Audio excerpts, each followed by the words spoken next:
আজি মই বনাবলৈ লৈছো কলডিল আৰু ব্ৰইলাৰ মাংসৰ কাৰি। প্ৰথমে মই মাংসখিনি সানি থৈছো হালধি আৰু জলকীয়া নিমখ সানি পেলাই মাংস থৈ দিছো। মাংসকেইটা ভাজি লওঁ। প্ৰথমে মাংসকেইটা ভাজি তাৰ পাছত মই বনাম, চাই থাকিব আপোনালোকে। এয়া চাওক ব্ৰইলাৰ মাংস ভজা হৈ গ'ল, ৰঙাকৈ মই ভাজি ললো।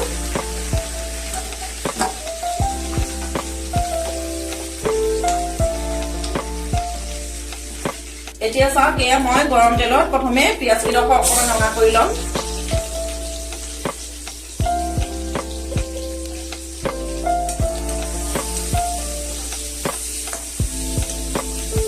এয়া চাওক পিঁয়াজ ৰঙচুৱা হৈ গ'ল। এতিয়া মই ইয়াত প্ৰথমে হালধি গুড়ি দিম। তাৰপিছত এয়া জলকীয়া গুড়ি 1 চামুচ, ধনিয়া গুড়ি 1 চামুচ, জিৰা গুড়ি 1 চামুচ। এতিয়া মই ইয়াত মিক্স কৰিম আদা নহৰু। এতিয়া মই জোখমতে 1 চামুচ নিমখ। এতিয়া ইয়াত অকণমান জালুক পিচি থৈছো, জালুকৰ অকণমান দিম। জালুক অকণ পানী দি দিম।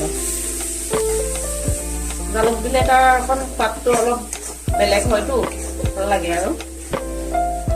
এতিয়া চাওক মছলা ভুনা কৰা হৈ গ'ল। এতিয়া মই ইয়াত কাটি থোৱা কলডিলখিনি ইয়াত দি ধুনীয়াকৈ মজাম।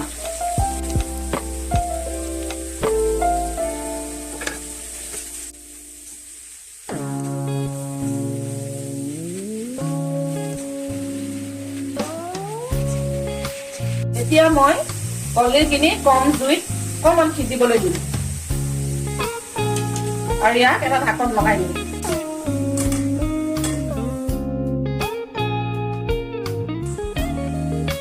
এয়া চাওক বৰ ধুনীয়াকে সিজি গ'ল।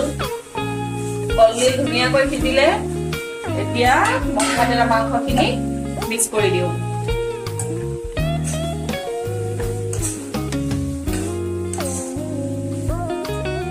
গলত থকা তেলতে পানী অকণ দি ইয়াতে দি দিছো। কলডিল সিজি গ'ল, মাংসখিনিতো ভাজিয়ে লৈছো। এতিয়া ইয়াত অকণমান পানী দিলো। এতিয়া উতলিলে কলডিল আৰু মাংসৰ তৰকাৰী হৈ যাব।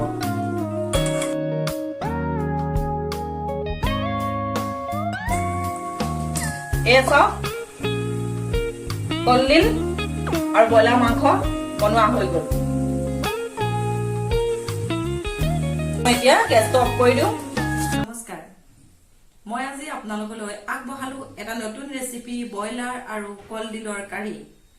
খাবলৈ খুব টেষ্টি, বনাই খাই চাব।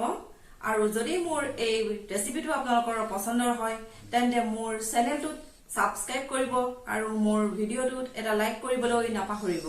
ধন্যবাদ।